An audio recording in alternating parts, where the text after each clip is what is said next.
యవన బిడ్డల గొంతుకలు నొక్కడానికి ప్రయత్నిస్తే అది ఏది కాదు. అంతకుముందు జరిగిన అన్యాయాన్ని వదిలేస్తారా? ఇన్నాళ్ళు స్వరం ఎత్తలా. ఈరోజు యువత ఆలోచించింది. 140 కోట్ల పై చిలుకున్న భారతావనిలో యవన బిడ్డలు ఇంచుమించు 40 కోట్ల మంది వస్తారు లెక్కలోకి. వాళ్ళ భవిష్యత్ ఏంటి? ఏది ఆశించి ప్రజలు నిన్ను అనేక మార్లు పట్టం కట్టుంటారు. చివరికి ఏం జరుగుతుంది? డిగ్రీ చదివినోడు కూలికి వెళ్తున్నాడండి. అది చూస్తే ఏడుపు వస్తుంది. నా బతికే నాకు సరిగా లేదు, ఇక సమాజం గురించి నేనేం ఆలోచించేది. కానీ కొంతమంది దేశభక్తులు అలా అనుకోలేదు కదా. ఈరోజు మనకి చాలా ప్రధానమైన సమస్య ఏంటంటే మతం. మతం ఆటో నడిపేవాడి దగ్గర నుంచి అందరికీ మతం మతం మతం మతం మతం. యవనస్తులకు పసి హృదయాలకు మతాన్ని నూరి నూరి నూరి నూరి నూరి పోసి కొన్ని రాజకీయ పార్టీలు వాళ్ళ సింహాసనాల్ని సుస్థిరం చేసుకోవటానికి వ్యవస్థల్ని టాప్ టు బాటం మొత్తాన్ని మేనేజ్ చేస్తూ యవన బిడ్డల్లో మొత్తాన్ని నూరిపోస్తా ఉన్నారు. ఈరోజు జరుగుతున్న పరిస్థితులు మీరు చూస్తానే ఉన్నారు. ఢిల్లీ జంతర్ మంతర్ దగ్గర ఏం జరుగుతుందో వాళ్ళు ప్రశ్నించారు, న్యాయం అడిగారు. ఇన్నాళ్ళు అడగల, ఇప్పుడు అడిగారు. ఎన్నిసార్లు సార్, ఎన్నిసార్లు? మేము కష్టపడి మా బుర్రంతా పెట్టి రాస్తాం. అంతకుముందు రాష్ట్రాల్లో చేశారు, ఇప్పుడు మొత్తం కేంద్రం వశం చేసుకొని అందరు రాసిన తర్వాత పేపర్ లీక్ అంటూ మొత్తం క్లోజ్ చేయటం. యవన బిడ్డలు ఆత్మహత్యలు చేసుకొని చచ్చిపోయారు. మళ్ళా తిరిగి ఎగ్జామ్ అయిపోయింది, అన్ని రిజల్ట్ కూడా వచ్చినాయి అంటే వచ్చినాయి అని అంతకుముందు జరిగిన అన్యాయాన్ని వదిలేస్తారా? మరి అట్లయితే అంతకుముందు జరిగిన ఘాతుకానికి మనస్తాపం చెంది చచ్చిపోయిన వాళ్ళ సంగతి ఏంది సార్? అయిపోయిన పెళ్లికి మేళం ఎందుకని ఇప్పుడు అంటున్నారు మీరు. అయిపోయిన పెళ్ళా? కొన్ని ప్రాణాలు పోయిన యవన బిడ్డలు బంగారు భవిష్యత్తు చచ్చిపోయారు కదా సార్, మరి దాని సంగతి ఏంది అని అడుగుతున్నారు యవనస్తులు. ఆన్సర్ చేయాలి కదా ప్రభుత్వం. ఏమండి, మరి అంతకుముందు ప్రభుత్వంలో కూడా అలా జరిగినాయిగా అంటే అందుకేగా వాళ్ళని దించి మిమ్మల్ని ఎక్కించారు ప్రజలు. మీరు బాగా పరిపాలిస్తారు, మంచిగా చేస్తారని కదా. కానీ ఈరోజు ఏమైపోయింది? వాళ్ళని పట్టుకొని బాది అక్కడ పెడతా ఉన్నారు. కానీ కొట్టి హింసించి యవన బిడ్డల గొంతుకలు నొక్కడానికి ప్రయత్నిస్తే అది ఏది కాదు. ఇన్నాళ్ళు స్వరం ఎత్తలా. ఈరోజు యువత ఆలోచించింది, యవన బిడ్డలు ఆలోచించారు. కొంతమంది ఏమో వీళ్ళు వంట పట్టించిన మతం మతం మతం మతం మతం అనే మత్తులో కొంతమంది మగ్గుతుంటే అదొక డ్రగ్ లాగా. కొంతమంది యవనస్తులు కాస్త జ్ఞానం కలిగిన వాళ్ళు మనల్ని డైవర్ట్ చేస్తున్నారు. వీళ్ళు డైవర్ట్ చేసి మనల్ని అధపాతాళంలోనే ఉంచారా, బయటికి రానిచ్చే పరిస్థితి లేదు. కళ్ళు తెరవాలి, జరుగుతున్న అన్యాయాన్ని ప్రశ్నించాలని గళమెత్తి ఈరోజు అందరూ కలిసి రాజధానికి వెళ్ళి మొత్తుకుంటున్నారు. మీరు కొట్టండి, తిట్టండి, ఏమన్నా చేయండి, మా ఊపిరైనా వదులుతాం, కానీ మాకు న్యాయం జరగాలి. అంత అశ్రద్ధనా? మా ప్రాణాలంటే అంత తేలిక మీకు? అంత చేతగాని వాడు ఆ పదవిలో ఎందుకు ఉండాలి? తొలగించండి అతన్ని అని దీక్ష పూనారు. న్యాయమే, దానికి మీరు సమాధానం చెప్పాలి. అంతేగాని ఏం చేస్తున్నారు అంటే 40 కోట్ల మంది బిడ్డలకు ఈరోజు సరైనటువంటి భవిష్యత్తు కనపడట్లేదు. మీరు చూసుకోండి, కావాలంటే పరిశీలించి చూసుకోండి. 140 కోట్ల పై చిలుకున్న భారతావనిలో యవన బిడ్డలు ఇంచుమించు 40 కోట్ల మంది వస్తారు లెక్కలోకి. వాళ్ళ భవిష్యత్ ఏంటి? నువ్వు దృష్టి పెట్టాల్సింది మతం మీదనా? నువ్వు దృష్టి పెట్టాల్సింది సామాజిక శ్రేయస్సు మీదనా? ఏది నీకు ప్రాముఖ్యం? ఏది ఆశించి ప్రజలు నిన్ను అనేక మార్లు పట్టం కట్టుంటారు. చివరికి ఏం జరుగుతుంది? సమాజం కొంచెం చూడాలి కదా. ఈరోజు అన్ని సమస్యల కంటే మన దేశంలో పెద్ద సమస్య మతం. మతం మతం మతం మతం కులం మతం కులం మతం. ఇది మనకి పెద్ద ఇష్యూ, చాలా ఇంపార్టెంట్. రైతు గురించిన చింత లేదు. సకాలానికి వర్షాలు పడక, వర్షాలు పడిన కల్తీ విత్తనాల వల్ల మొక్క సరిగా రాక, వచ్చిన సెన్సిటివ్గా ఉండి ఊరికనే తెగుళ్ళ బారిన పడి పాడైపోతా, సరైన దిగుబడి లేక, పెట్టుబడి రాక, మొన్న ఒక రైతు వచ్చి నా ముందు నిలబడి ఏడ్చాడమ్మా. నేను ఏడ్చాను. ఈ ఏడు పంటేసి బయటపడతాం, ఈ ఏడు పంటేసి బయటపడతాం, అంతకుముందు 7 అప్పులు, ఈ 7 అప్పులు, మరొక 7 తీరుద్దామని 3వ ఏడు పంట వేస్తే పోయింది, 4వ ఏడు వేస్తే పోయింది. ఎట్లా? అప్పులు అప్పులు అప్పులు అప్పులు అప్పులు బోర్ని ఏడ్చాడు. చచ్చిపోదామని ఎన్నోసార్లు అనుకున్నానన్న. దేవుడి మాటలు నన్ను సావకుండా అడ్డుపడ్డాయి, లేకపోతే ఎప్పుడో అయిపోయేవాడు అన్న. ఒక రైతు ఇట్లా పెట్టుకొని ఏడవచ్చా దేశంలో? ఒక రైతు, మనందరికీ అన్నం పెట్టే రైతు ఎలుకల మంది తినాలా? మనందరికీ ఆహారం ఏర్పాటు చేసే కష్టపడి మనకి చెమటోడ్చి ఫుడ్ను అందించే రైతు విషం తినాలా?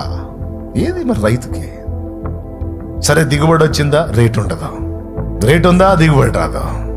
ఎంత సమస్య ఈ ప్రైవేటీకరణలో, నిరుద్యోగ స్థితి, సరైన ఉపాధి మార్గాలు లేక ఎంత అల్లాడిపోతున్నారండి. సగటు మానవుడు ఈరోజు బతకాలంటే వానికి లైఫ్ లేకుండా అయిపోయింది. ఈరోజు డిగ్రీ చదివినోడు కూలికి వెళ్తున్నాడండి. అది చూస్తే ఏడుపు వస్తుంది. కొంతమందిని చూశాను, డిగ్రీ ఎంత చదివానంటే డిగ్రీ అని. ఇదేందయ్యా, ఏం దొరకలేదన్న, మరి ఏం చేద్దాం, నాన్న కష్టపడుతున్నాడు చూడలేకపోతున్నాను, అందుకని ఏదో ఒకటి ఏం చేయాలా? కానీ మనకి ఏం పట్టవు సుమా, మనకి మతం. యవనస్తులు ఏమైనా అయిపోని, అధికార బలం ఉంది, అణచేస్తాం. గళమెత్తినోడి గొంతు తప్పిస్తాం, అణచేస్తాం. మనదిరా అధికారం, మన మతం. ఇంకెన్ని సంవత్సరాలు ఇంతేనా? ప్రియులారా, సమాజంలో జరుగుతున్న పరిణామాల్ని మనం చూస్తున్నప్పుడు సాతాను ఒక్కొక్కళ్ళు చిక్కించుకొని వాడు గంతులేస్తున్నాడని ఇప్పుడు హబక్కూకులో చదివారు మీరు. ఇలా సన్నివేశాలు జరుగుతున్నప్పుడు, సమాజం చెడిపోతున్నప్పుడు, సమాజం పతనమైపోతున్నప్పుడు, ఒక దేవుని సంబంధిగా, దేవుని బిడ్డగా మనం మన కోసం ఆలోచించుకుందామా? సమాజ శ్రేయస్సు కోరి మనం ఏం చేయగలమని ఆలోచిద్దామా? మన నైజం, కొంతమంది నైజం చెప్పనా, నా బతికే నాకు సరిగా లేదు, ఇక సమాజం గురించి నేనేం ఆలోచించేది. కానీ కొంతమంది దేశభక్తులు అలా అనుకోలేదు కదా, కొంతమంది దైవ భక్తులు అలా అనుకోలేదు కదా. సమాజం పాడైపోతుంది, సమాజాన్ని ఉద్ధరించడానికి ఎవరో వస్తారులే, సమాజాన్ని బాగు చేయడానికి ఎవరో వస్తారులే, వాళ్ళు బాగు చేస్తారు, నాకెందుకు? మా ఊరిని బాగు చేయడానికి ఎవరో వస్తారులే, మా ప్రజల్ని రక్షించడానికి ఎవరో వస్తారులే. ఎవడొస్తాడు? ఎవరు వస్తారు? అదేనా మన నుంచి దేవుడు ఆశించేది? ఎవరో వస్తారు, ఎప్పుడో వస్తారు, ఎవరో ఉద్ధరిస్తారు అనేది కాదు. ఎవరో వస్తే, ఎవరో ఉద్ధరిస్తే ఆ ఎవరోనే సీన్లో ఉంచేవాడు కదా. నిన్నెందుకు పుట్టించుంటాడు? ఏమా బ్రదరో, నిన్నెందుకు పుట్టించుంటాడు? నిన్నెందుకు ఈ సమాజంలో ఈవేళ ఉంచుంటాడు? ఆ ఎవరో అని ఎవరి గురించో నువ్వు అనుకుంటున్నావు కదా. ఆ ఎవరోనే తెచ్చేవాడు. నిన్నెందుకు తీసుకొచ్చాడు లైన్లోకి? నన్నెందుకు తెచ్చాడు? నిన్నెందుకు తీసుకొచ్చాడు? అప్పుడు దాన్ని దృష్టిలో పెట్టుకొని ఎవడో వస్తాడు, ఎప్పుడో చేస్తాడు కాదు, ఇప్పుడున్నాను నేను సీన్లో, నేను ఇంకా చావలా, నన్ను ఇంకా దేవుడు పిలవలా. నేను ఉనికిలో లేకపోతే నాకు చింత లేదు, కానీ నేను ఉనికిలో ఉన్నాను, నేను ఇంకా చావలా, సజీవంగా ఉన్నాను. ఉన్నంత వరకు నేనేం చేయగలను? నా బాధ్యత ఏంటి? నా వంతేంటి? సమాజం ఈ స్థితిలో ఉంది, మరి నేనేం చేయగలను? కనీసం దేవుడి ముందుకెళ్ళి ఎప్పుడన్నా ఏడ్చావా? దేవుడి ముందుకెళ్ళి ఎప్పుడన్నా ఏడ్చావా? కన్నీరు మున్నీరయ్యావా? నేనే పొద్దు నా జీవితం అనే స్థితిలో ఉన్నాను. సమాజం ఇలా అయిపోతుంది, కానీ నేనేం చేయలేకపోతున్నాను. అయ్యో దేవా, నా పరిస్థితి ఏమిటి? నేను చూసి ఓర్వలేకపోతున్నాను. సాతాను ఆగడాలు చూసి తట్టుకోలేకపోతున్నాను. ప్రజల్ని వాడు బానిసలుగా చేసి ఆడుకుంటుంటే అది ఓర్వలేకపోతున్నాను దేవా. అయ్యో దేవా, నన్నెందుకు పుట్టించావు? నేనేం చేయగలను దేవా అని దేవుడిని ఏడనడని అడిగావా? ఆడపిల్లనండి, నేనేం చేసేది?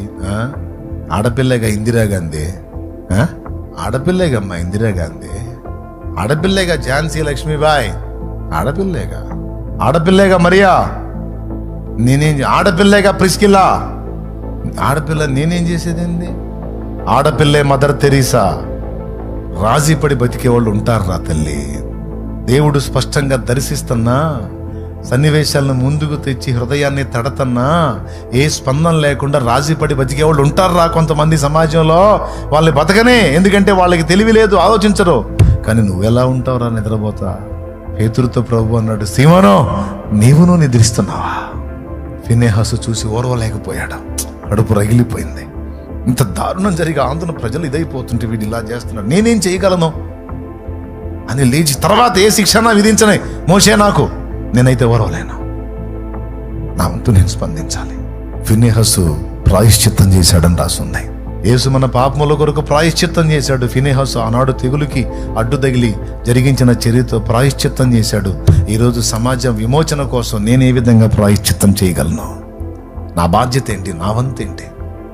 నా ప్రియమైన బిడ్డలారా, మీరు నమ్మండి నమ్మకపోండి, నాకు నిద్ర రావట్లా. ఇంత బలవంతంగా నిద్రపోదామన్నా నిద్ర రావట్లా. ఎందుకు రావట్లేదు తెలుసా? రోగం కాదు, ఆలోచనలో. ఇంతవరకు చేశాను, ఇంకేం చేయగలను దేవా? ఇంకా నేనేం చేయగలను? ఇంకా నేనేం చేయాలి? ఇంకా ఇంకా ఇంకా ఇంకా ఇంకా ఇంకా ఆ ఆలోచనల దొంతరన్న నిద్రపోని ఎట్లా? నా వల్ల కావట్లా, నిద్ర పట్టట్లా. నాలాగా మిగిలిన వాళ్ళు ఎందుకు ఆలోచించట్లేదు? నా చుట్టూ ఉన్న వాళ్ళ మీద కోపం వస్తుంది. చిన్నగా వాళ్ళు ఇప్పుడిప్పుడే నా ఆలోచనలు అందుకుంటుంటే లోపల చెప్పలేని ఆనందం కలుగుతుంది. రైట్, చిన్నగా వీళ్ళ కూడా ఆ కనెక్షన్ అందుకుంది. చిన్నగా ఇప్పుడిప్పుడే వీళ్ళలో ఆ భారం పెరుగుతుంది. పెరగాలి. నా ఒక్కళ్ళలోనే కాదు, ఈ మంట అందరిలో రావాలి. సమాజ రక్షణ కోసం, సమాజ శ్రేయస్సు కోసం, సాతాను కార్యాలను అడ్డగించడం కోసం, ప్రజల్ని బయటికి తేవటం కోసం, నశించిపోతున్న ఆత్మను రక్షించడం కోసం స్పిరిచువల్ గా నేనేం చేయాలి అని కొంతమంది గుండెల్లో ఆవేదన ఉండాలి. కొంతమందికి సోషల్ సర్వీస్, సామాజికంగా కొన్ని ముఖ్యమైన ప్లేసుల్లోకి నేను వెళ్ళి జరుగుతున్న అన్యాయాన్ని ఎదిరించాలి. ఇది నా కర్తవ్యం. నేనేం చేయాలి? బిఆర్ అంబేద్కర్ మహనీయుడి గురించి మీకు ఎన్నోసార్లు చెప్పాను. జాతి అన్యాయం అయిపోతున్నప్పుడు, జాతి తృణీకారానికి గురైనప్పుడు అందరికంటే చురుకైనోడు, తెలివైనోడు బోర్డు మీద లెక్క వేసి దీన్ని ఎవరు పూరిస్తారు అని అడిగాడు పంతులు. ఎవడి వల్ల గాల. ఎక్కడో చివర కూర్చున్న అంబేద్కర్ చేయెత్తాడు.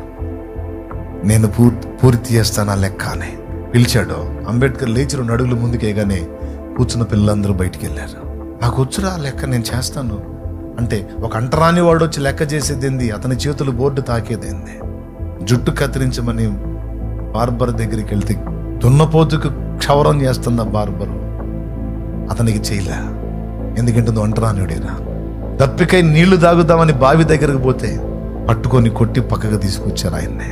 క్లాస్లో కూడా నీళ్లు తాగుదామని కుండ దగ్గరికి వెళ్తే సారు కోప్పడతాడు. నేను వచ్చిందాక ఆగలేవా అంటే వాళ్ళు మామూలుగా ముంచుకొని తాగుతున్నారు, నువ్వు తాగకూడదు అట్లా. నేను వాళ్ళంటి మనిషినే కదా. కాదు, వాళ్ళు వేరు, నువ్వు అంటున్నాను అడిగి, నువ్వు తాగకూడదా? తన జాతికి జరిగిన ద్రోహాన్ని గుర్తు చేసుకుని ఎట్లా నన్న జాతిని ఉద్ధరించాలి. దానికోసం నా జీవితం బలిపీఠం మీద ఆహుతైనా పర్వాలేదా? నేను, నా కుటుంబం ఏమైపోయినా పర్వాలేదు, నా జాతి. ఆయన ఒక అద్భుతమైన మాట అన్నాడు. ఆ రోజు ఆయన అన్న మాట చాలాసార్లు గుర్తొచ్చింది నాకు ఇప్పుడు లైఫ్లో. మహమ్మద్ అలీ జిన్నా, మహాత్మా గాంధీ, బిఆర్ అంబేద్కర్ ముగ్గురు విదేశానికి వెళ్ళారట ఒకసారి. 2 నైట్. న్యూస్ విలేకరు ఉంటారు కదండి, రిపోర్టర్ అట్లా ఉంటారు కదా. ఆ జామున వాళ్ళని పలకరించి వాళ్ళతో మాట్లాడాలని అతను వెళ్ళాడట.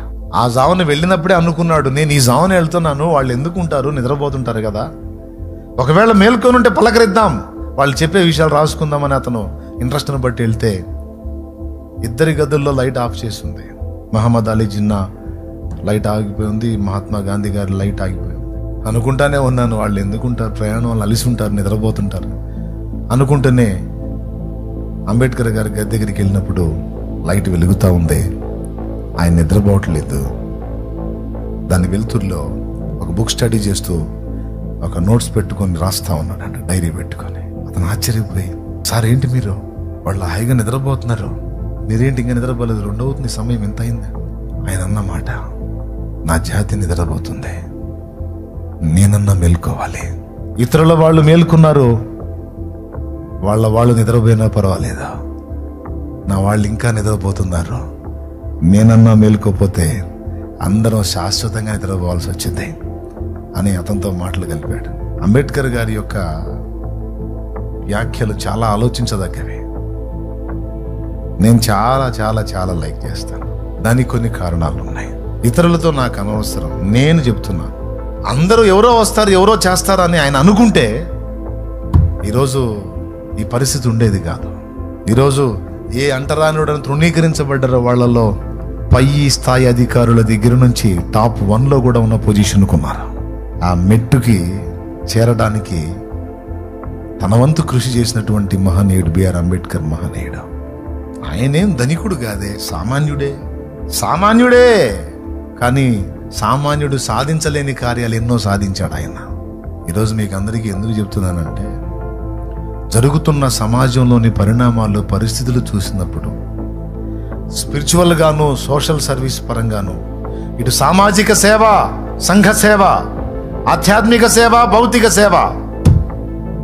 భౌతికంగా అంటే ఆయా హోదాల్లో, బాధ్యతల్లో, పదవుల్లో ఉండి సమాజాన్ని బాగు చేయటం, సమాజానికి మేలుకరంగా బ్రతకడం. అతడు ఒక విఆర్ఓ అయి ఉంటాడు, లేదా ఇంకొక ఆఫీసర్ అయి ఉంటారు, పంచాయతీ సెక్రటరీ ఏదో అవుతుంటారు, అయి ఉంటారు. గ్రామంలో ఉండే దేనికి పర్మిషన్ అడగరు. చర్చి కడితే మాత్రం వచ్చేస్తారు. ఎట్లా కడతారండి పర్మిషన్ లేకుండా? ఆపేయండి, ముందు అర్జెంట్గా ఆపేసేయండి. సార్ ఇన్ని కట్టారు సార్, వాటన్నిటికి ఉందా? అవన్నీ నీకు అనవసరం, ముందు నీ సంగతి చెప్పు. మరి బార్ షాపులు, పబ్బులు, క్లబ్బులు, బార్ షాపులు, గ్రామాల్లో బార్ షాపులు విపరీతంగా ఉన్నాయి కదా సార్. బార్ షాపులు సమాజాన్ని పాడు చేస్తున్నాయి. యేసు ప్రభు మాటలు అంటే సమాజాన్ని బాగు చేస్తాయి సార్. త్రాగుడు అనేది సమాజాన్ని పట్టి పీడిస్తున్న ఒక మహమ్మారి. దాన్ని పెంచి పోషిస్తున్నాయి బార్ షాపులు. మీరు వాటిని మోయించండి. ఆ బార్ షాపు పోకుండా దేవుని ప్రేమను పరిచయం చేసి ఒక త్రాగుబోతుడిని, దొంగోడిని, నరహంతకుడిని, నానావిధ పాపాల్లో బ్రతికేవాడిని ఒక మామూలు మనిషిగా చేసి మహనీయుడిగా తీర్చిదిద్దేది దేవుని సంఘం సార్, యేసుక్రీస్తు బోధ, మందిరం సార్, చర్చి సార్. దీనికి ఎందుకు సార్ కూల్ చేయాలని అందరూ మూకుమ్మడిగా కట్టకట్టుకొని, అతడు ఒక పోలీస్ అధికారి అయి ఉంటాడు, వాళ్ళకే కొమ్ము కాస్తాడు. అతడు ఒక ఎంఆర్ఓ అయి ఉంటాడు, వాళ్ళకే కొమ్ము కాస్తాడు. అతడు ఒక లాయర్ అయి ఉంటాడు, వాళ్ళకే కొమ్ము కాస్తాడు. చివరికి కోర్టులో తీర్పు తీర్చాల్సిన పరిస్థితుల్లో ఉన్న వాళ్ళలో కూడా కొంతమంది అటే సపోర్ట్ చేసి సమాజాన్ని బాగు చేసేది, సమాజాన్ని పాడు చేసేది, దాని గురించి ఎవరికి చిత్తశుద్ధి ఉండదో. కానీ ప్రజల్ని బాగు చేయడానికి నడుం కట్టినటువంటి వ్యక్తులకు ఎందుకు ఈ టార్చర్? అంతా కలిసి వస్తారు. ఈ మందిరం కట్టేటప్పుడు చాలా మంది ఇబ్బంది పడ్డారు. చర్చి కడుతున్నారు, ఇక్కడ మందిరం కడుతున్నారు, చుట్టూ ఏమీ లేవు, పొలాలే. అయినా సరే చాలా ఇబ్బంది పడి చాలా పిచ్చి ఆలోచన చేశారు. ఇప్పుడు లక్షలకు అమ్ముకుంటున్నారు. లక్షలకి మా స్థలాలు రేట్లు పడిపోతాయి, మా స్థలాలు రేట్లు పడేది, లక్షలకు అమ్ముకుంటున్నారు. మరి ఏ రేటు పడిపోలేదే? మనం ఇక్కడ మందిరం కట్టేటప్పుడు సెంటు 60,000కి అడిగిన దిక్కు లేదు. ఇక్కడ ఈరోజు లక్షలకు అమ్ముకుంటున్నారు. చెబుతున్నా అండి మాట వరుస. చర్చి కడుతున్నారా? చర్చి కడుతున్నారు. కడితే ఆ సమాజంలో దరిద్రం పోయిద్దిరా. మీ ప్లాట్లకున్న దరిద్రం కూడా పోయిద్దిరా. మంచి రేట్లు వస్తాయి. అవసరమైతే దేవుని బిడ్డలే కొనుక్కుంటారు అనుకోవాలి, కానీ దాన్ని లేకుండా చేయటం ఏంటంటే నాయన, యేసుక్రీస్తు తండ్రి అయిన దేవుడు మనకు అనుగ్రహించిన వరం, అది మన దేశానికి దీవెన. ఆయన వార్త. ఎంతో మంది కఠిన పాషాణ హృదయాలు రద్దలై మారి ఈరోజు సమాజంలో దీవెనకరమైన పాత్రలే బ్రతుకుతున్నారంటే యేసుక్రీస్తు శిలువ సువార్త ప్రభావం అదే. ఇప్పుడు ఏం చేయాలి? దేవుని బిడ్డలకు జరుగుతున్న అన్యాయం విషయంలో అందరి హృదయాల్లో భారం ఉండాలి. నశించిపోతున్న ఆత్మను రక్షించడానికి భారం ఉండాలి. దేవుని ప్రేమను లోకానికి చూపడానికి భారం ఉండాలి. నేను ఏ విధంగా చేయగలను? ఒక చిన్న సమాజంలో ఒక చిన్న పరిచర్య మొదలుపెట్టి అంతటితో తృప్తి చెందక ఇంకొంచెం దేవుడు నాకు ఇచ్చిన పరిధిలో ఇప్పటికీ నేను నిద్ర లేకుండా ఆలోచించి ఏమేం చేయగలను, ఇంకా ఏమేమి ఇంప్లిమెంట్ చేయగలనో అన్నీ చేసుకుంటా. ఈరోజు కూడా నా సంచారాలు ఆగకుండా నిరంతరం తిరుగుతూనే ఉన్నాను. నేను ఈరోజు నా ఆత్మీయ బిడ్డలుగా మీకు నా హృదయ ఘోష చెప్పుకుంటున్నాను. మీరు కేవలం వినువారై ఉండక భారాన్ని, బాధ్యతను ఆకలింపు చేసుకొని, ఇక్కడ ఉన్న వాళ్లే కాదు, వేలాదిగా ఆన్లైన్ ద్వారా వీక్షిస్తున్న వాళ్ళు ఉన్నారు. జూమ్లో చాలా మంది కనపడుతున్నారు. అందరూ కూడా వినండి. కొన్ని సన్నివేశాలని ముందుకు దేవుడు తెచ్చినప్పుడు ఫినెహాసు ఓర్వలేకపోయాడు. నేను చూచి ఓర్వలేకపోయిన దాన్ని ఫినెహాసు కూడా ఓర్వలేకపోయాడు. ఫినెహాసు స్పెషల్ పర్సన్ అని దేవుడు ఎక్స్పోజ్ చేసినట్టుగా ఈరోజు నిన్ను నన్ను కూడా దేవుడు గుర్తించినట్లు అందరూ నిర్లక్ష్యంగా ఉన్నారు. నీవు కూడా ఉంటావా? ప్రార్థించేవాడు ప్రార్థించాలి, ప్రేమ చూపేవాడు ప్రేమ చూపాలి, ప్రకటించేవాడు ప్రకటించాలి, సమాజ రక్షణ కోసం ప్రయాసపడేవాడు బాధ్యతగా ప్రయాసపడాలి. సేవకుడు సేవకురాలైతే ఈ గ్రామ రక్షణ కొరకు నడుం కట్టాలి నేనని భార్యాభర్తలు మాట్లాడుకొని సమాజానికి ప్రేమ చూపిస్తూ, సత్యం చెబుతూ, ఆత్మలకు దేవుని శక్తిని చూపిస్తూ ఆత్మని రక్షించడానికి నడుం కట్టాలి. డేవిడ్ బ్రెనార్డ్ ఎలాగైతే ఒక సమాజం కోసం వెళ్ళి తన ఊపిరి పోయేంత వరకు అక్కడే అంకితం అయ్యాడో, డేవిడ్ లివింగ్స్టన్ ఎలాగైతే దక్షిణ ఆఫ్రికాకి వెళ్ళి ఆ ప్రజల రక్షణ కోసం అక్కడే అసువులు బాచాడో, విలియం కేరీ ఇంగ్లాండ్ వదిలిపెట్టి ఇండియాకు వచ్చి ఇండియాలోనే సమాధి చేయబడ్డాడో, అలాగే ఇది చిన్న గ్రామమైన పెద్ద ప్రాంతమైన ఈ ప్రాంత రక్షణ కోసం నా కుటుంబం నేను అంకితం అని సమర్పణ కలిగి ఆ సమాజ రక్షణే నా జీవిత ధ్యేయమని దృష్టి పెట్టుకొని ఆ సమాజంలో నశించిపోతున్న ఆత్మ రక్షణ కోసం దైవజనురాలు నడుం కట్టాలి. అది లక్ష్యమై ఉండాలి.